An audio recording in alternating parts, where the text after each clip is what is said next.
আলাইকুম ওরহমতুল্লাহ। ইংলিশ ল্যাবের পক্ষ থেকে সকলকে জানাই প্রাণঢালা অভিনন্দন এবং শুভেচ্ছা। প্রিয় শিক্ষার্থী বন্ধুরা, দেশ ও দেশের বাইরের সকল শুভাকাঙ্ক্ষীরা সবাইকে জানাই আন্তরিক শুভেচ্ছা। আজকে lecture 8 learn most common verb in English for daily use sentence.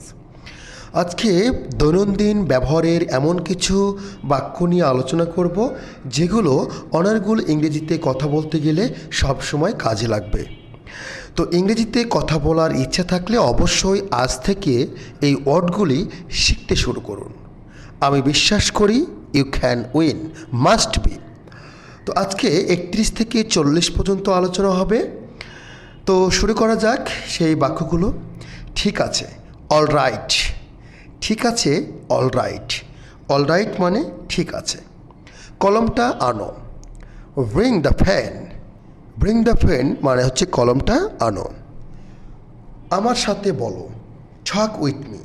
Talk with me মানে আমার সাথে বলো। কাম উইথ মি আমার সাথে এসো। আমার সাথে এসো এর ইংরেজি হচ্ছে কাম উইথ মি। আমাকে দেখাও। Show me. শো মি মানে আমাকে দেখাও। ডানে দেখো। Look right. লুক রাইট মানে ডানে দেখো। বেশ ভালো। Pretty good. প্রিটি গুড মানে বেশ ভালো। আমাকে সাহায্য করো। Help me. হেল্প মি মানে আমাকে সাহায্য করো। বাই ইট। এটা কিনুন। এটা কিনুন মানে বাই ইট।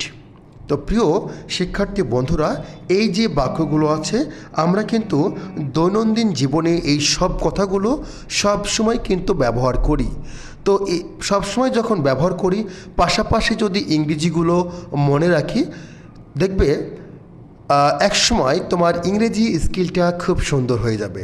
আমি আশা করব ভিডিওটা দেখবে এবং বন্ধুদের কাছে শেয়ার করবে। ধন্যবাদ। পরবর্তীতে লেকচার 9 নিয়ে আলোচনা হবে। আল্লাহ হাফেজ।